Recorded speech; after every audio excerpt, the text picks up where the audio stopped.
നിന്റെ കരമല്ല, ദൈവത്തിന്റെ വിരലാണ്.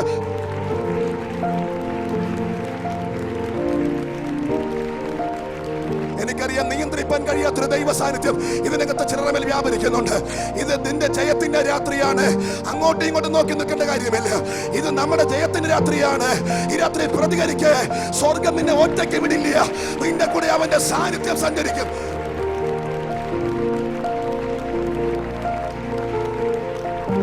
ഒരഭിഷേകം വ്യാപരിക്കുന്നുണ്ട്. ഇത് നിന്നെ ചെറുതാക്കുന്ന രാത്രിയല്ല, നിന്നെ വലുതാക്കുന്ന രാത്രിയാണ്. നിന്റെ അകത്ത് ഇന്നലെ സൃഷ്ടിച്ചതിനെ ഇന്ന് പുറത്തു കൊണ്ടുവരുന്ന രാത്രിയാണ്. നാളെ ഇതുവരെ നീ കണ്ടിട്ടില്ലാത്ത പുതിയ ചില വേദികൾ, പുതിയ ശുശ്രൂഷകൾ നിന്റെ മേൽ സ്വർഗം പകരുന്ന രാത്രിയാണ്.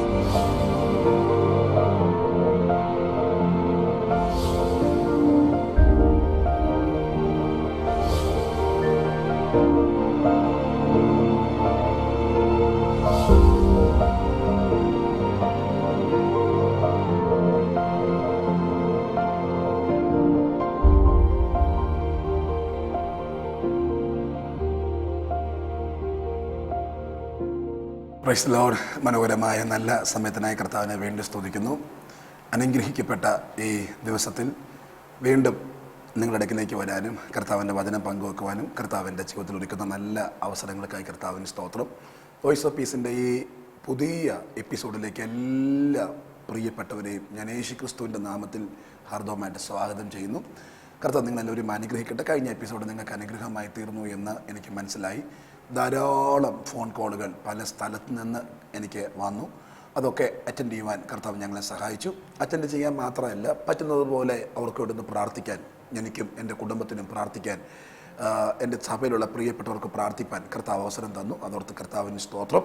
അത് സന്തോഷം നൽകുന്ന കാര്യം, ഇങ്ങനെ പ്രയർ റിക്വസ്റ്റുകൾ മാത്രമല്ല, പലരും അതിൻ്റെ മറുപടി കൂടെ ലഭിച്ചു എന്ന് വിളിച്ച് പറയുന്നത് കേൾക്കുമ്പോൾ ഒത്തിരി സന്തോഷം. കർത്താവ് എല്ലാവരെയും അനുഗ്രഹിക്കട്ടെ. ഈ പ്രോഗ്രാം ഒത്തിരി പേർക്ക് ആശ്വാസമാകുന്നു എന്നറിയുമ്പോൾ ഞങ്ങൾ ഒത്തിരി കർത്താവിനെ സ്തുതിക്കുന്നു. ഓരോ ദിവസവും പ്രാർത്ഥനാ മുറിയിൽ നിന്ന് കിട്ടുന്ന കൊച്ചു കൊച്ചു മെസ്സേജുകളാണ് ഞാനിങ്ങനെ പങ്കുവെക്കുന്നത്. എല്ലാവരെയും കർത്താവ് അനുഗ്രഹിക്കട്ടെ. എനിക്ക് ഈ എപ്പിസോഡ് സ്പോൺസർ ചെയ്ത കുടുംബത്തെ ഞാൻ കർത്താവിൻ്റെ ത്തിലേക്ക് സമർപ്പിക്കുന്നു. ആ കുടുംബം ദൈവത്താൽ മാനിക്കപ്പെടട്ടെ എന്ന് ഞാൻ ആത്മാർത്ഥമായിട്ട് ആഗ്രഹിക്കുന്നു. കാരണം കർത്താവിൻ്റെ വചനം ഇങ്ങനെ പങ്കുവെക്കാനായിട്ട് ചിലരുടെയെങ്കിലും മനസ്സുകൾ തുറക്കുന്നല്ലോ. അതിനായി കർത്താവിന് സ്തോത്രം. ദൈവം അവരെ അനുഗ്രഹിക്കട്ടെ എന്ന് ഞാൻ ആത്മാർത്ഥമായിട്ട് പ്രാർത്ഥിക്കുന്നു. എനിക്ക് ഈ എപ്പിസോഡിൽ കർത്താവിൻ്റെ വചനം പങ്കുവെക്കാനായിട്ട് ദൈവം എനിക്ക് നൽകിയ ഒരു മെസ്സേജ് ഹോശേയ പ്രവാചകന്റെ പുസ്തകത്തിൽ നിന്നാണ്. സാധാരണ സങ്കീർത്തനങ്ങളിൽ നിന്നാണ് നമ്മൾ ചിന്തിക്കുന്നത്. എന്നാൽ ഈ ഭാഗം ഹോശേയ പ്രവാചകന്റെ പുസ്തകത്തിൽ നിന്നും ഒരു കൊച്ചു വാക്യം നിങ്ങളുമായിട്ട് വായിച്ച് പ്രാർത്ഥിപ്പാൻ ഞാൻ കർത്താവിൽ ആഗ്രഹിക്കുന്നു. ഹോശേയ പ്രവാചകന്റെ പുസ്തകം 2-ാം അധ്യായം അതിൻ്റെ 15-ാമത്തെ വാക്യമാണ് ഞാൻ വായിപ്പാൻ ആഗ്രഹിക്കുന്ന വാക്യം. അവിടെ നിന്ന് ഞാൻ അവൾക്ക് മുന്തിരിത്തോട്ടങ്ങളെയും പ്രത്യാശയുടെ വാതിലായ ആഹോർ താഴ്വരയെയും കൊടുക്കും. താഴോട്ട് രണ്ട് വാക്യങ്ങൾ കൂടെ ഉണ്ട്, 2 ഭാഗങ്ങളും ഉണ്ട്. എന്നാൽ നമ്മുടെ പ്രധാനമായി ചിന്തിക്കാൻ പോകുന്ന വാക്യം ഈ ഭാഗമായതുകൊണ്ട് ഞാൻ അത് മാത്രം ഒന്നുകൂടെ വായിച്ച് കേൾപ്പിക്കാം. അവിടെ നിന്ന് ഞാൻ അവൾക്ക് മുന്തിരിത്തോട്ടങ്ങളെയും പ്രത്യാശയുടെ വാതിലായ ആഹോർ താഴ്വരയും കൊടുക്കും. പ്രത്യാശയുടെ വാതിലായ ആഹോർ താഴ്വര ഞാൻ അവർക്ക് കൊടുക്കും. സ്തോത്രം. ഈ വാക്യം എന്താണെന്ന് മനസ്സിലാക്കണമെങ്കിൽ ഇതിൻ്റെ പശ്ചാത്തലം മനസ്സിലാക്കണം. ആഹോർ താഴ്വര പ്രത്യാശയുടെ വാതിലായത് എങ്ങനെയാണ്, അല്ലെങ്കിൽ എന്താണ് ആ വാക്യൻ്റെ അർത്ഥം എന്നിത്യാദി കാര്യങ്ങൾ മനസ്സിലാക്കണം. ഒരു ചില മിനിറ്റുകൾ, ഒരു 8-10 മിനിറ്റെങ്കിലും നിങ്ങൾ എന്നെ ശ്രദ്ധിച്ചെങ്കിൽ മാത്രമേ ഈ മെസ്സേജ് നിങ്ങൾക്ക് മനസ്സിലാകത്തുള്ളൂ. അതുകൊണ്ട് എല്ലാവരുടെയും ശ്രദ്ധയെ ഞാൻ ഈ കൊച്ചു പ്രസംഗത്തിലേക്ക് ക്ഷണിക്കുന്നു. കർത്താവ് എല്ലാവരെയും അനുഗ്രഹിക്കട്ടെ. വിശുദ്ധ ബൈബിളിനകത്ത് ഈ പറയുന്ന ഈ ആഹോർ താഴ്വര, ഈ താഴ്വര പ്രത്യാശയുടെ വാതിലായി മാറി. സ്തോത്രം. അപ്പോൾ ആദ്യമായി അറിയേണ്ടത് ഈ താഴ്വര എന്താണെന്നുള്ളതാണ്. എന്താണ് ഈ ആഹോർ താഴ്വര? ഇത് ഇസ്രായേൽ മക്കൾ മിസ്രൈമിൽ നിന്നും കനാൻ ദേശത്തേക്ക് പോയി യോശുവയുടെ നേതൃത്വത്തിൽ പോകുമ്പോൾ ഇവർക്ക് പോകുന്നതിൻ്റെ മുമ്പിൽ തടസ്സമായി നിന്ന ഒരു വലിയ പട്ടണമുണ്ട്. അതിൻ്റെ പേരാണ് എരിഹോ. ആ എരിഹോ പട്ടണം പിടിക്കാൻ ഇസ്രായേൽ മക്കൾ പോകുന്ന വഴിക്ക് ഇവരുടെ നായകനായ യോശുവ ഇസ്രായേൽ മക്കളോട് പറഞ്ഞിരുന്നു, നിങ്ങൾ ഒരു കാര്യം ചെയ്യണം, എരിഹോ പട്ടണം പിടിക്കുമ്പോൾ അവിടെ ഉള്ളത് മുഴുവൻ നശിപ്പിക്കണം, അല്ലാതെ അതിൽ നിന്നും ഒന്നും എടുത്തുകൊണ്ട് വരരുത്. അത് നമുക്കുള്ളതല്ല, അത് ശപഥാർപ്പിതമാണ്, അത് വേണ്ട. സ്തോത്രം. അത് ഗുണകരമല്ല, എടുക്കാൻ പാടില്ല. എന്നാൽ യുദ്ധത്തിൽ പോയ പട്ടാളക്കാരിൽ അല്ലെങ്കിൽ ജനത്തിൽ ആഖാൻ എന്ന് പറയുന്ന ഒരാളുണ്ട്. ആ മനുഷ്യൻ ഇസ്രായേൽ മക്കളോട് യോശുവ പറഞ്ഞ വാക്യങ്ങൾ അത്തരത്തിൽ കേൾക്കാതെ അദ്ദേഹം അവിടെ ചെന്നിട്ട് ആ രാജ്യത്തെ നശിപ്പിച്ചതിന് ശേഷം അവിടെയുള്ള 1-2 സാധനങ്ങൾ അദ്ദേഹം മോഷ്ടിച്ചു. ഒന്ന് ബാബിലോണിയ മേലങ്കി അദ്ദേഹം മോഷ്ടിച്ചു. പിന്നെ വെള്ളി, സ്വർണം, കുറച്ച് കാര്യങ്ങൾ പുള്ളിക്കാരൻ അവിടെ നിന്ന് എടുത്തുകൊണ്ട് പോകുന്നു. അപ്പൊ ഇത് അവർക്ക് എടുക്കാവുന്നതായിരുന്നു, പക്ഷെ എടുക്കരുതെന്ന് നേതാവ് പറഞ്ഞിരുന്നു. അപ്പൊ നേതാവ് പറഞ്ഞത് കൊണ്ട് അതെടുക്കാൻ പാടില്ലായിരുന്നു, അല്ലെങ്കിൽ അത് അവർക്ക് എടുക്കുന്നതിന് പ്രശ്നമില്ലായിരുന്നു. കൊള്ളയിട്ട സാധനമാണ്, അവർക്ക് എടുക്കാൻ പ്രശ്നം ഉണ്ടായിരുന്നത്. പക്ഷെ ശബദാർപ്പിതമാണ്, എടുക്കരുതെന്ന് പറഞ്ഞിരുന്നു. നേതാക്കന്മാരറിയാതെ, കൂടെ വന്നവരറിയാതെ ഇത് മോഷ്ടിച്ച ആ മനുഷ്യൻ തൻ്റെ കൂടാരത്തിൽ കൊണ്ട് ഒളിപ്പിച്ചു വെച്ചു. ഇത് ആരും അറിഞ്ഞില്ല. എരികോ കോട്ട പിടിച്ചതിന് ശേഷമുള്ള തൊട്ടടുത്ത പട്ടണം എന്ന് പറയുന്നത് ഹായ് എന്ന് പറയുന്ന ചെറിയ പട്ടണമാണ്. അപ്പോൾ സൈന്യാധിപന്മാരും പട്ടാളക്കാരൊക്കെ പറഞ്ഞു, ഇത്രയും പേരെ കൊണ്ടുപോകേണ്ട കാര്യമില്ല, ഹായ് ഒരു കൊച്ചു പട്ടണമാണ്, അതുകൊണ്ട് 10,000, 3,000, 4,000 പേര് ചെന്നാൽ മതി, ഈ ജനത്തെ മൊത്തം കൊണ്ടുപോകേണ്ടതായിട്ടില്ല. യോശുവയ്ക്കും അങ്ങനെ തോന്നി, അധികം പേരുടെ ആവശ്യമില്ല എന്ന്. പക്ഷേ ആ ഭാഗം പഠിക്കുമ്പോൾ മനസ്സിലാക്കുന്ന ഒരു വിഷയം, ഈ കുറച്ചു പേര് ചെന്ന് ഈ കൊച്ചു പട്ടണം, കൈവെള്ളയിൽ ഒതുക്കാവുന്ന ഈ കൊച്ചു പട്ടണം പിടിക്കാൻ ചെന്നപ്പോൾ ആ പട്ടണക്കാർ ഇവരെ തോൽപ്പിച്ചു, ഒത്തിരി പേരെ നിഗ്രഹിച്ചു എന്ന് വായിക്കുന്നുണ്ട്. ഇവർ തോറ്റോടി, ഇസ്രായേൽ മക്കൾ തോറ്റോടി മടങ്ങി വന്നപ്പോൾ യോശുവ ദൈവത്തോട് നിലവിളിച്ച് കരയുന്നു, കർത്താവേ, ഇത്രയും വലിയ എരിഹോവിന്റെ പട്ടണം പിടിക്കാൻ ഞങ്ങളെ നീ സഹായിച്ചിട്ട് ഈ കൊച്ചു പട്ടണത്തിന്റെ മുമ്പിൽ തോക്കാൻ ഞങ്ങൾക്ക് ഇട വന്നല്ലോ, എന്തുകൊണ്ട് ഞങ്ങളെ തോൽപ്പിച്ചു എന്ന് പറഞ്ഞ് കരഞ്ഞപ്പോൾ യഹോവയാം ദൈവം പറഞ്ഞൊരു സ്റ്റേറ്റ്മെന്റ് ആണ്, നിന്റെ കൂടാരത്തിൽ ഞാൻ ശാപദാർപ്പിതം കണ്ടിരിക്കുന്നു. യോശുവ വസ്ത്രം കീറി, ഇവളോ ഞങ്ങളുടെ കൂടെയോ ആരാ എന്നറിയാൻ യോശുവ വസ്ത്രം കീറി. എന്നിട്ടോ യോശുവ നറുക്കിട്ടു. ഗോത്രമായി നറുക്കിട്ട് വന്നപ്പോൾ ആഖാൻ എന്ന് പറയുന്ന ആളെ പിടികിട്ടി. അപ്പൊ അയാളോട് ചോദിച്ചു, മകനെ എന്താ നീ ചെയ്തത്, എന്താണ് നിന്റെ പ്രശ്നം? അപ്പൊ അദ്ദേഹം പറഞ്ഞു, ഞാൻ ആ കൊള്ളയിട്ട വസ്തുക്കളിൽ നിന്നും എടുക്കരുതെന്ന് പറഞ്ഞത് ഞാൻ എടുത്തോണ്ട് വന്നു എന്ന് പറഞ്ഞു. ആ കൊള്ള മുതൽ അദ്ദേഹത്തിന്റെ കൂടാരത്തിൽ കുഴിച്ചിട്ടു, അത് പുറത്തെടുത്തോണ്ട് വന്നു. ആ ഭാഗം പഠിച്ചു വന്നാൽ അടുത്തത് ഇങ്ങനെയാണ്, ഈ തെറ്റ് ചെയ്തതിന് ആഖാന് കൊടുത്ത ശിക്ഷ എന്ന് പറയുന്നത് ഇസ്രായേലിന്റെ നിയമം അനുസരിച്ച് കല്ലെറിഞ്ഞു കൊല്ലുന്നൊരു ശിക്ഷയായിരുന്നു. അങ്ങനെ ആഖാനെ പിടിച്ചെടുത്തോണ്ട് വന്ന് ഒരു മലയുടെ അഗ്രത്തിൽ നിർത്തി ഇസ്രായേൽ മക്കൾ മുഴുവൻ അയാളെ കല്ലെറിഞ്ഞു കൊന്നു. അവിടെ ഒരു കൽക്കൂനയുണ്ട്. അങ്ങനെ ആഖാൻ എന്ന് പറയുന്ന പിന്മാറ്റക്കാരനെ എടുക്കാൻ പാടില്ലെന്ന് പറഞ്ഞത് എടുത്തോണ്ട് പോകുന്ന അവിശ്വസ്തനായ മനുഷ്യനെ എറിഞ്ഞ് താൻ താഴെ വീണു പോയ, മരിക്കപ്പെട്ടു പോയ സ്ഥലത്തിന്റെ പേരാണ് ആഹോർ താഴ്വര എന്ന് പറഞ്ഞാൽ ഈ താഴ്വരയുടെ പ്രത്യേകത പരാജയത്തിന്റെ താഴ്വര. ആഹാൻ എന്ന് പറയുന്ന ആളിനെ കല്ലെറിഞ്ഞ് കൊന്ന താഴ്വര, വേദനയുടെ താഴ്വര, തകർച്ചയുടെ താഴ്വര, നിരാശയുടെ താഴ്വര, ലജ്ജിക്കപ്പെട്ടു പോയതിൻ്റെ അവസ്ഥയുള്ള താഴ്വര. Price the Lord. അതാണ് ആഹോർ താഴ്വര എന്ന് യോശുവയുടെ പുസ്തകത്തിൽ മനസ്സിലാക്കുന്നത്. പക്ഷെ എൻ്റെ ചിന്ത, ആ താഴ്വരയെ പറ്റി ഈ വിശുദ്ധ ബൈബിളിൽ ഹോശയായിൽ പറയുന്നു, ഞാൻ പ്രത്യാശയുടെ വാതിലായ ആഹോർ താഴ്വര തുറക്കും. അപ്പോൾ ഒരാൾ മരിക്കപ്പെട്ട സ്ഥലമാണ്, ഒരാൾ തകർന്നുപോയ സ്ഥലമാണ്, ഒരാൾ മുടിഞ്ഞുപോയ തീർന്നുപോയ സ്ഥലമാണ്. പക്ഷെ ഹോശയ പറയുന്നു, പ്രത്യാശയുടെ വാതിലായ ആഹോർ താഴ്വര തുറക്കും. അപ്പൊ അതിനകത്ത് എന്താ മനസ്സിലാക്കേണ്ട തോന്നി ഇത്രയേ ഉള്ളൂ. എന്നും തകർച്ച തന്നെ ആയിരിക്കില്ല, എന്നും പരാജയം തന്നെ ആയിരിക്കില്ല. അതിൻ്റെ നടുവിൽ അതിൽ നിന്നും നമ്മളെ ഉദ്ധരിക്കുന്ന ഒരു ദിവസമുണ്ട്. എന്നും ശൂന്യതയല്ല, എന്നും നിരാശയല്ല, എന്നും കണ്ണുനീരല്ല, എന്നും പ്രതികൂലമല്ല, എന്നും തകർച്ചയല്ല. അതിൻ്റെ നടുവിൽ നിന്നും നിന്നെ ഉദ്ധരിച്ച് നിന്റെ ലൈഫിനകത്തും പ്രത്യാശയുടെ അനുഭവങ്ങൾ തുറക്കുന്ന ഒരു ദൈവം നമുക്ക് വേണ്ടിയുണ്ട്. വിശ്വസിക്കാൻ പറ്റുമോ നിങ്ങൾക്ക്? എത്ര പേർക്ക് വിശ്വസിക്കാൻ പറ്റും? തകർച്ച മാറ്റുന്നൊരു ദൈവം, ശൂന്യതകൾ മാറ്റുന്നൊരു ദൈവം, പരാജയങ്ങൾ മാറ്റുന്നൊരു ദൈവം. ഇന്നലത്തെ പരാജയപ്പെട്ട സ്ഥലത്ത് അങ്ങനെ തന്നെ തുടരാതെ അവിടെ നിന്നും ഉയർത്തി നിന്റെ ലൈഫിൽ ഒരു പുതുമ പകരുന്ന, വിടുതൽ പകരുന്ന ഒരു ദൈവം നമുക്ക് വേണ്ടിയുണ്ട്. Price the Lord. എന്നും തകർച്ചയല്ല. ഞാൻ 1-2 എക്സാമ്പിളുകൾ നിങ്ങളുടെ മുമ്പാകെ പറയാൻ ആഗ്രഹിക്കുന്നുണ്ട്. എന്നും തകർച്ചയല്ല. ഈ ബൈബിളിനകത്ത് ഒരു ഭാഗമുണ്ട്, പുറപ്പാട് പുസ്തകം എന്നറിയപ്പെടുന്ന ഒരു പുസ്തകമുണ്ട് ബൈബിളിനകത്ത്. ആ ബൈബിളിൻ്റെ ആ പുസ്തകത്തിൻ്റെ പശ്ചാത്തലം തന്നെ ഇസ്രായേൽ എന്നറിയപ്പെടുന്ന ജനം ദീർഘവർഷങ്ങൾ 430 വർഷത്തോളം മിസ്രൈം എന്ന് പറയുന്ന ഒരു രാജ്യത്തെ അടിമകളായ ആ ജനത്തെ സേവിച്ചു. അങ്ങോട്ട് പോകാനുള്ള കാരണം യാക്കോബിന്റെ മകൻ യോസഫ് അവിടുത്തെ മന്ത്രി ആയതുകൊണ്ട് അന്നത്തെ കൈറോപ്പിൽ അവിടെ ചെന്നതാണ്. വർഷങ്ങൾ പലത് കഴിഞ്ഞു. യോസഫ് മരിച്ചു, യോസഫിന്റെ തലമുറകൾ മരിച്ചു, അദ്ദേഹത്തിന്റെ മക്കൾ മരിച്ചു. 430 വർഷം കഴിഞ്ഞു. ഈ 430 വർഷമൊക്കെ അടുത്ത് വരുമ്പോൾ അടിമവേല കൊണ്ട് ഇവരങ്ങ് നെടുവീർപ്പെട്ടു, നിരാശപ്പെട്ടു, കരഞ്ഞു.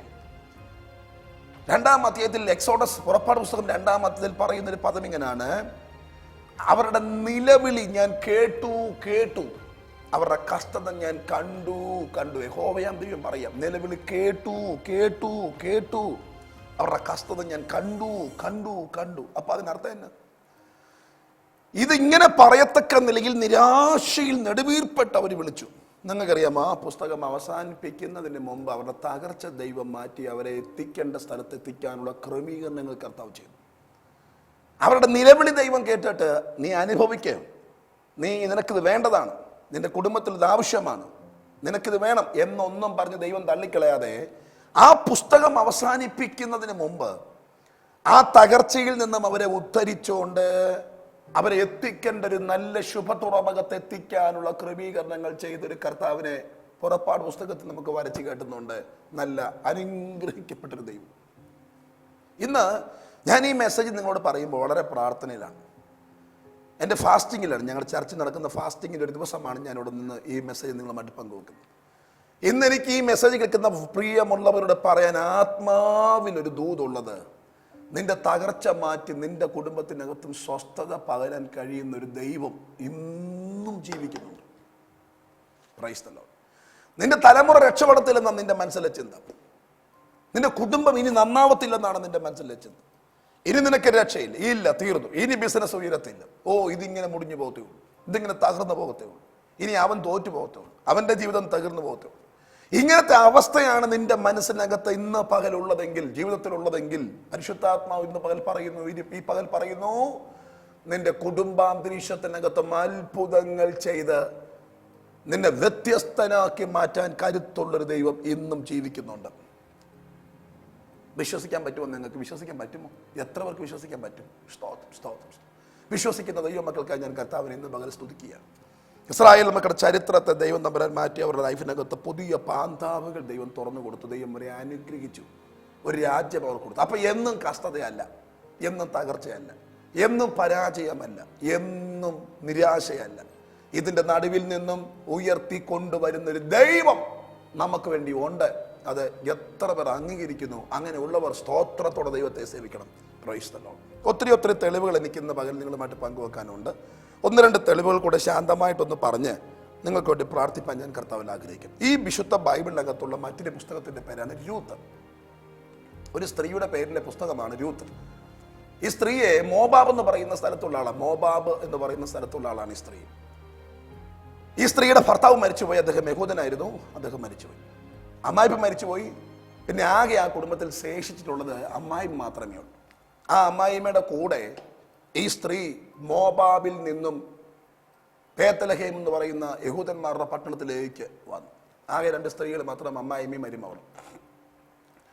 2 പേർക്കും ജീവിക്കാനുള്ള മാർഗം ഇല്ലാത്തത് കൊണ്ട് അമ്മായിമ്മ ഒരു മാർഗം നിർദ്ദേശിച്ചു കൊടുത്തു. രൂത്തേ, മകളെ, നീ യഹൂദന്മാരുടെ വയലിൽ ചെന്ന് കാലാ പറക്കണം എന്ന് പറഞ്ഞാൽ, കൊയ്തതിന് ശേഷം കൊയ്യുന്നവർ പോയി കഴിയുമ്പോൾ അവർ ഓരോരോ കതിരുകൾ വലിച്ചിട്ട് കൊടുക്കും.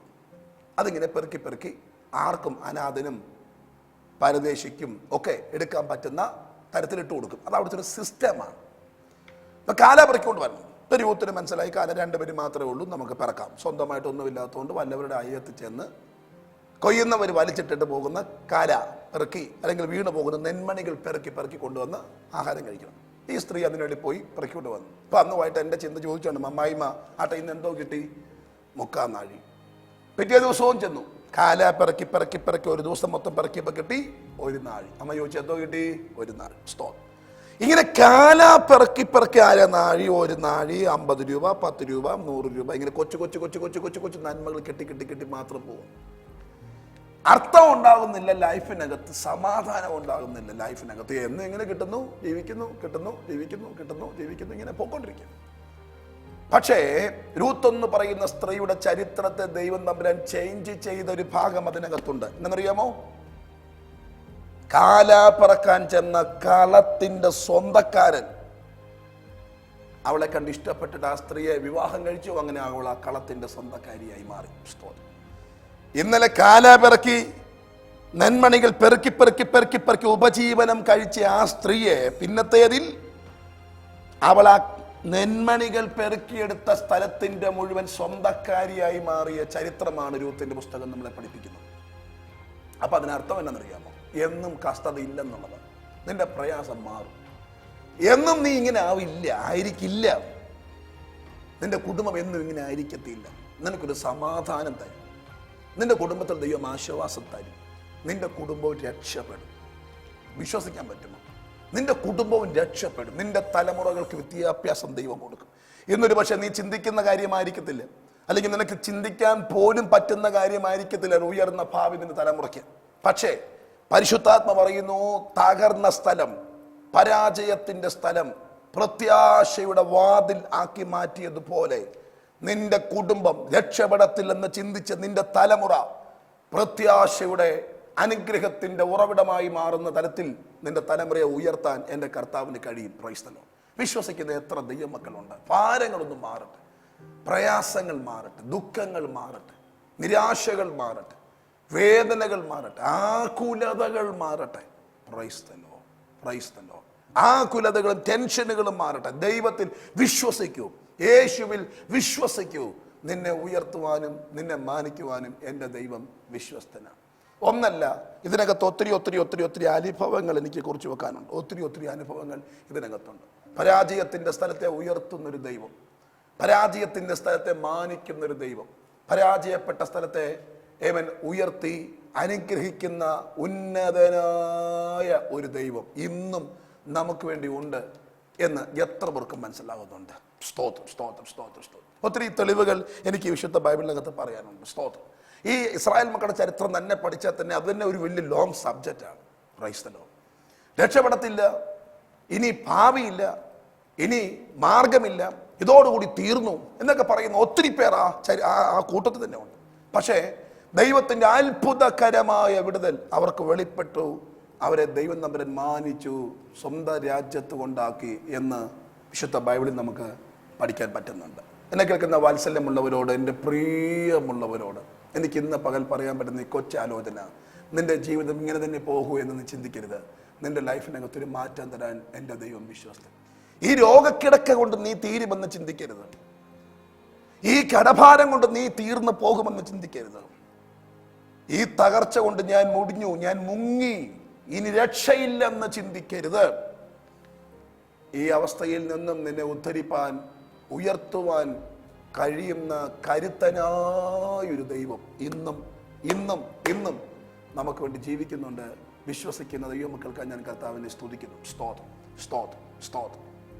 Price the Lord. അതുകൊണ്ട് മനസ്സിനകത്തുള്ള ടെൻഷനുകൾ മാറട്ടെ, മനസ്സിനകത്തുള്ള ഭാരങ്ങൾ മാറട്ടെ, മനസ്സിനകത്തുള്ള നിരാശകൾ മാറട്ടെ. നമുക്ക് വേണ്ടി പ്രവർത്തിക്കുന്ന ഒരു ദൈവം തമ്പുരാൻ ഉണ്ടെന്ന് ആഴമായി ഇന്ന് പകൽ എന്നോട് കൂടെ ചേർന്നൊന്ന് വിശ്വസിച്ചാൽ തീർച്ചയായും നിന്റെ കുടുംബത്തിലും നിനക്ക് വേണ്ടി അവൻ അത്ഭുതങ്ങൾ ചെയ്യാൻ ശക്തനാണ്. വിശ്വസിക്കുന്നവർക്കായി കർത്താവിനെ ഞാൻ ഇന്ന് പകൽ സ്തുതിക്കും. സ്തോത്രം, സ്തോത്രം. എന്നും പരാജയമല്ല, എന്നും തകർച്ചയല്ല, എന്നും ഒടുക്കമല്ല, എന്നും മുടിഞ്ഞു പോവുകയല്ല. കാലാപിറക്കാൻ വന്നൊരു സ്ത്രീയുടെ ചരിത്രത്തെ ദൈവം ടേൺ ചെയ്യിപ്പിച്ച് കളത്തിന്റെ സ്വന്തക്കാരിയായി മാറ്റിയതുപോലെ നിന്റെ ജീവിതത്തിനകത്തും സ്വന്തമെന്ന് പറയാൻ ചിലത് നൽകി തരുന്നൊരു ദൈവമുണ്ട്. നിനക്കൊണ്ട് പ്രവർത്തിപ്പാൻ കഴിയുന്നൊരു ദൈവമുണ്ട്. വിശ്വസിക്കുന്നവർക്കായി കർത്താവിന് സ്തോത്രം. പരാജയങ്ങളെ മാറ്റുന്ന ഒരു ദൈവം നമുക്കുണ്ട്. പരാജയപ്പെടുന്ന സ്ഥലത്ത് തന്നെ നമ്മളെ ഉയർത്തുന്നൊരു തമ്പുരാനുണ്ട്. വിശ്വസിക്കുന്നവർക്കായി ഞാൻ കർത്താവിനെ സ്തുതിക്കും. നിങ്ങളുടെ വിശ്വാസത്തിന് വേണ്ടിയിട്ട് ഞാൻ ഒരു എക്സാമ്പിൾ കൂടെ നിങ്ങളുടെ മുമ്പാകെ പറയാം. ഒരു വ്യക്തിയെ പറ്റി മാത്രം പറയാം. ഞാനത് വായിക്കാൻ ഒരു ബൈബിൾ വാക്യം വായിക്കുന്നു. പുറപ്പാട് പുസ്തകമാണ് ഞാൻ നമ്മളിപ്പോൾ സംസാരിച്ച പുറപ്പാട് പുസ്തകം. അതിൻ്റെ 3-ാം അധ്യായത്തിൻ്റെ 11-ാമത്തെ വാക്യം. മോശ ദൈവത്തോട് ഫറവോൻ്റെ അടുക്കൽ പോകുവാനും ഇസ്രായേൽ മക്കളെ മിസ്രയീമിൽ നിന്നും പുറപ്പെടുവിക്കുവാനും ഞാൻ എന്തുമാത്രമുള്ളൂ എന്ന് ചോദിച്ചു. അതിന് യഹോവ പറഞ്ഞ മറുപടി, അതിനവൻ, ദൈവമാണ്, ഞാൻ നിന്നോട് കൂടി ഇരിക്കും. നീ ജനത്തെ മിസ്രയീമിൽ നിന്ന് കൂട്ടിക്കൊണ്ട് വരുമ്പോൾ നിങ്ങൾ ഈ പർവ്വതത്തിൽ ദൈവത്തെ ആരാധിക്കുമെന്നുള്ളത് ഞാൻ നിന്നെ അയച്ചതിന് അടയാളമാകും എന്ന് അരുളി ചെയ്തു. മോശ ലേവ്യനാണ്. ലേവ്യ പുരുഷൻ ചെന്ന് ലേവ്യ കന്യയെ പരിഗ്രഹിച്ചുണ്ടായ ഒരു ലേവ്യൻ, യഹൂദൻ. ജനന സമയത്ത് വളരെ പ്രതിസന്ധിയായിരുന്നു തൻ്റെ ജനനം. അതുകൊണ്ട് തന്നെ അമ്മയും അപ്പനും തന്നെ ഒളിപ്പിച്ചു വെക്കേണ്ടതായിട്ട് വന്നു. 3 മാസം കഴിഞ്ഞപ്പോൾ തന്നെ നൈൽ നദിയിൽ കൊണ്ടിട്ടു. ഫറവോന്റെ പുത്രി വന്ന് ഈ കുഞ്ഞിനെ എടുത്തുകൊണ്ട് ഫറവോന്റെ കൊട്ടാരത്തിൽ വളർത്തി 40 കൊല്ലം അദ്ദേഹം അവിടെ ജീവിച്ചു. മോശയെ പറ്റിയുള്ള ബൈബിൾ എക്സ്പ്ലനേഷൻ, മോശ മിസ്രൈമിലുള്ള സകല അഭ്യാസവും പഠിച്ചു. വാക്കിലും പ്രവൃത്തിയിലും സമർത്ഥനായി മാറി. സകല വിദ്യാഭ്യാസവും 40 കൊല്ലം കൊണ്ട് കരസ്ഥമാക്കിയ ഒരു മനുഷ്യനാണ് മോശ. ഫറവോന്റെ പുത്രിയുടെ മകൻ എന്ന നിലയിൽ കൊട്ടാരത്തിൽ വാർക്കുന്ന ഒരാൾക്ക് ഒരിക്കലും ഒന്നിനും കുറവ് വരത്തില്ലെന്ന് നമുക്ക് നന്നായിട്ട് അറിയാം. പക്ഷേ ഓരോ ദിവസവും വളർന്നു വരുമ്പോഴും മോശയുടെ അകത്തൊരു ഉറപ്പുണ്ടായിരുന്നു, ഞാൻ ഇവിടുത്തെ പയ്യനല്ല, യഹൂദനാണ്, എനിക്കൊരു ദൗത്യമുണ്ട് എന്ന് അയാൾക്കറിയാം. ഒരു പക്ഷേ അയാളുടെ അമ്മ പറഞ്ഞു കൊടുത്തിട്ടുണ്ടാവണം. ഒരു ദിവസം രാവിലെ മോശ വെളിയിലോട്ട് വന്നപ്പോൾ ഒരു മിസ്രൈമിനും ഒരു ഇസ്രായേലിനും തമ്മിൽ വഴക്കുണ്ടാക്കുന്നു. തീർച്ചയായും ഒരു യഹൂദൻ എന്ന നിലയിൽ ഇസ്രായേലിൻ്റെ കൂടെ നിൽക്കണം എന്നതുകൊണ്ട് തന്നെ ഒരു തട്ടി മിസ്രൈമിനെ കൊന്നു, കുഴിയെടുത്തു, അയാളെ മറവ് ചെയ്തു, ഇസ്രായേലിനെ സേവ് ചെയ്തു. എന്നാൽ പിറ്റേ ദിവസമായപ്പോൾ ആ സ്ഥലത്ത് വന്നപ്പോൾ ഒരു ഇസ്രായേലിനും മറ്റൊരു ഇസ്രായേലും തമ്മിൽ വഴക്കുണ്ടാക്കുന്നത് അദ്ദേഹം കണ്ടു. അപ്പം അദ്ദേഹം ചോദിച്ചു, നിങ്ങൾ സഹോദരങ്ങളല്ലേ, ഇങ്ങനെ യുദ്ധം ചെയ്യാൻ പാടുണ്ടോ എന്ന് ചോദിച്ചു. ഉടനെ ആ ഇസ്രായേലിന് പറഞ്ഞത്, ഇന്നലെ മിസ്രൈമിനെ കൊന്ന പോലെ നീ ഇന്ന് ഞങ്ങളെയും കൊല്ലുവാൻ വന്നിരിക്കുന്നുവോ? നിന്നെ ഞങ്ങൾക്ക് ന്യായാധിപതിയും കർത്താവുമാക്കിയത് ആർ? ഇത് കേട്ട് മോശ പേടിച്ചു. മിസ്രൈമിനെ കൊന്ന കാര്യം ഫറവോൻ അറിഞ്ഞാൽ ഫറവോൻ ഇയാളെ കൊല്ലുമെന്ന് അറിയാവുന്നത് കൊണ്ട് മോശ അവിടുന്ന് ഓടിയെന്നാണ് ബൈബിൾ വാക്യം. മോശ ഓടി, പേടിച്ചോടി. ഫറവോൻ തന്നെ കൊല്ലുമെന്നുള്ള ചിന്തയിൽ ഇത്രോവിൻ്റെ ആടുകളെ മേയ്ക്കുന്ന മിദ്യാനോളം ഈ മനുഷ്യൻ ഭയപ്പെട്ട് 40 കൊല്ലത്തെ വാസത്തിന് ശേഷം 40ാമത്തെ വയസ്സിൽ ഓടി. ഇപ്പം ഞാൻ മനസ്സിലാക്കിയത്, വിഷമം ഉളവാക്കുന്ന സ്ഥലം മിസ്രൈം, പരാജയപ്പെട്ടു പേടിച്ചോടിപ്പോയ സ്ഥലം മിസ്രൈം. ഇനി ഒരിക്കൽ പോലും മടങ്ങി വരാൻ കഴിയുമെന്ന് ചിന്തിക്കാൻ കഴിയാത്ത തരത്തിലുള്ള സ്ഥലമാണ് മിസ്രൈം. 40 കൊല്ലം അദ്ദേഹം മിസ്രൈമിൽ നിന്ന് മാറി ഇത്രോ എന്ന് പറയുന്ന മനുഷ്യൻ്റെ ആടുകളെ മേച്ചു വനാന്തരത്തിലായിരുന്നു 40 വർഷം. 80ാമത്തെ വയസ്സിനോട് അടുക്കുമ്പോൾ യഹോവയാം ദൈവം മുൾപ്പടർപ്പിൽ നിന്നുകൊണ്ട് മോശയോട് പറയുന്നു, മോശ നീ മടങ്ങി മിസ്രൈം എന്ന സ്ഥലത്തോട്ട് പോകണം. 40 കൊല്ലം മുമ്പ് ഭയം ഓടി വന്ന സ്ഥലത്തോട്ട് വീണ്ടും മടങ്ങി ചെല്ലണം. മോശ പറഞ്ഞു, നോ, പോകത്തില്ല. ദൈവം പറഞ്ഞില്ല, നീ വാക്തത്വമുള്ളവനാ, നീ അവിടെ പോയേ പറ്റൂ, നിനക്കൊരു ജോലിയും ശുശ്രൂഷയും ഉണ്ട് അവിടെ. അയാൾ പറഞ്ഞു, ഞാൻ പോകത്തില്ല, മറ്റൊരാളെ വിട്ടാട്ടെ, ചേട്ടനെ വിട്ടാട്ടെ. പല ഒഴിവ് കഴിവുകൾ പറഞ്ഞപ്പോൾ യഹോവയാം ദൈവം മോശയോട് പറഞ്ഞൊരു സ്റ്റേറ്റ്മെന്റ് ഉണ്ട്, നീ മിസ്രൈമിൽ പോകണം, കാരണം നിന്നെ കൊണ്ട് ഞാനത് ചെയ്യിപ്പിക്കും. പ്രത്യേകത, നിന്റെ കൂടെ ഞാൻ ഇരിക്കും. എൻ്റെ കൂടെ ദൈവം വരും എന്നത് ഈ മനുഷ്യൻ്റെ മനസ്സിനകത്ത് ഇളക്കം ഉണ്ടാക്കി, ചാലിപ്പിച്ചു. നീ എന്നോട് കൂടെ ഉണ്ടെങ്കിൽ ഞാൻ പോകാൻ റെഡിയാണ്, നിന്റെ സാന്നിധ്യം എന്നോട് കൂടെ ഉണ്ടെങ്കിൽ പോകാൻ ഞാൻ തയ്യാറാണ്. 40 വർഷം മുമ്പ് പരാജയപ്പെട്ട് ഓടിപ്പോയ മിസ്രൈം എന്ന സ്ഥലത്തോട്ട് 40 കൊല്ലത്തിന് ശേഷം അദ്ദേഹം വന്നു. ഒരു ജയാളിയെ പോലെ, ഒരു നേതാവിനെ പോലെ കരുത്തനായി അയാൾ വന്നു. 40 ലക്ഷത്തോളം പേർ മിസ്രൈമിലെ അടിമനുഖത്തിൽ കുടുങ്ങിക്കിടന്നവരെ മോശ വിടുവിച്ചു. ഫറവോന്റെ മുമ്പിൽ കൊല്ലുമെന്ന് പേടിച്ച് ആര് മുഖാന്തരം ഓടിപ്പോയോ ആ ഫറവോന്റെ മുമ്പിൽ ആദ്യമായി പ്രത്യക്ഷനായി. ആ ഫറവോന്റെ മുമ്പിൽ വന്ന് ധൈര്യത്തോടെ താൻ ശുശ്രൂഷ ചെയ്തു. ആ ഭാഗം പഠിക്കുമ്പോൾ നമുക്കത് മനസ്സിലാവും. ഒരു ദിവസം രാത്രിയിൽ 430 കൊല്ലത്തെ അടിമത്തത്തെ പൊട്ടിച്ച് ഇസ്രായേൽ മക്കളെ മിസ്രൈമിൽ നിന്ന് കൊണ്ടുപോകുവാനായി ദൈവം ഉപയോഗിച്ച അതിശക്തനായ ഒരു നേതാവാണ് മോശ. ഞാൻ പറഞ്ഞതിൻ്റെ സ്റ്റേറ്റ്മെന്റ്, എവിടെ നീ പരാജയപ്പെട്ടോ, എവിടെ നീ തകരപ്പെട്ടോ, എവിടെ നീ മുടിയപ്പെട്ടോ, എവിടെ നീ തീരുമെന്ന് ചിന്തിക്കുന്നോ, ആ സ്ഥലത്ത് തന്നെ നിന്നെ ഉയർത്താൻ കരുത്തുള്ളൊരു കരുത്തനായ ദൈവമുണ്ട്. വിശ്വസിക്കാൻ പറ്റുമെങ്കിൽ നിന്റെ കുടുംബം ഉയരപ്പെടും. നിന്റെ കുടുംബത്തിലാണ് നീ ഒറ്റപ്പെട്ടതെങ്കിൽ, നിന്റെ സമൂഹത്തിലാണ് നീ ഒറ്റപ്പെട്ടതെങ്കിൽ, നിന്റെ ചർച്ചിലാണ് നീ ഒറ്റപ്പെടുന്നതെങ്കിൽ, നീ പരാജയപ്പെട്ട സ്ഥലം ഏത് രാജ്യമാണോ ആ രാജ്യത്ത് നിന്നെ ഉയർത്തുന്നൊരു ദൈവം ഉണ്ടെന്ന് ഇന്ന് പകൽ ഞാൻ പറഞ്ഞാൽ വിശ്വസിക്കാൻ പറ്റുമോ? എത്ര പേർക്ക് വിശ്വസിക്കാൻ പറ്റും? പ്രാർത്ഥിക്കും ദൈവത്തോട്, കർത്താവേ എന്നെ ഒന്ന് ഉയർത്തിയേ പറ്റും. പരാജയത്തിൻ്റെ ആഹോർത്താഴ് വരെ പ്രത്യാശയുടെ വാതിലാക്കിയ പോലെ രക്ഷപ്പെടത്തിൽ എന്ന് ചിന്തിക്കുന്ന എൻ്റെ കുടുംബം അനേകർക്ക് ആശ്വാസമായി മാറത്തക്ക നിലയിൽ എൻ്റെ കുടുംബത്തെ അങ്ങ് ലിഫ്റ്റ് ചെയ്യണം. അങ്ങയുടെ ശക്തി എൻ്റെ അകത്ത് പകരണം. എത്ര പേർക്ക് പ്രാർത്ഥിക്കാൻ പറ്റും? ഒരു നിമിഷം കണ്ണടയ്ക്കൂ, നമുക്ക് ഒരുമിച്ച് പ്രാർത്ഥിക്കാം. ഞങ്ങളുടെ ദൈവമേ, ഞങ്ങൾ ഒരുമിച്ച് കർത്താവിനെ സ്തുതിക്കും. ഇന്ന് ഈ കൊച്ചു മെസ്സേജ് കേട്ട പ്രിയപ്പെട്ട കർത്താവിൻ്റെ കാര്യത്തിലേക്ക് ഞാൻ സമർപ്പിക്കും. അധികാരമുള്ള യേശുവിൻ്റെ നാമത്തിൽ ഞാൻ അവരെ അനുഗ്രഹിക്കും. തകർന്നെന്നും ഇനി രക്ഷയില്ലെന്നും ചിന്തിക്കുന്ന സ്ഥലത്ത് ദൈവികമായ വിടുതലും രക്ഷയും ദൈവം പകർന്നവരെ മാനിക്കുന്നത് പോലെ ഈ കുടുംബത്തിൻ്റെ അവസ്ഥയ്ക്ക് ദൈവം വ്യതിയാനം നൽകി അവരെ ആദരിക്കണം എന്ന് ഞാൻ അങ്ങയോട് പ്രാർത്ഥിക്കും. അങ്ങയുടെ നാമം ചൊല്ലി ഞാൻ ഇവരെ അനുഗ്രഹിക്കുന്നു. കർത്താവ് പ്രാർത്ഥന കേട്ടതുകൊണ്ട് സ്തോത്രം, യേശുവിൻ്റെ നാമത്തിൽ തന്നെ. ആമേൻ, ആമേൻ. ദൈവം നിങ്ങളെ അനുഗ്രഹിക്കട്ടെ. നിങ്ങളുടെ പ്രാർത്ഥനാ വിഷയങ്ങൾ ഞങ്ങളെ അറിയിക്കുക. ഞങ്ങൾ നിങ്ങൾക്കോട് പ്രാർത്ഥിക്കുന്നുണ്ട്. അനുഗ്രഹിക്കപ്പെട്ട മറ്റൊരു എപ്പിസോഡുമായി അടുത്ത ആഴ്ച വീണ്ടും നമുക്ക് കാണാം. ഈ വചനങ്ങൾ ദൈവം നമ്മെ അനുഗ്രഹിക്കട്ടെ. ആമേൻ, ആമേൻ, ആമേൻ. സ്തോത്രം.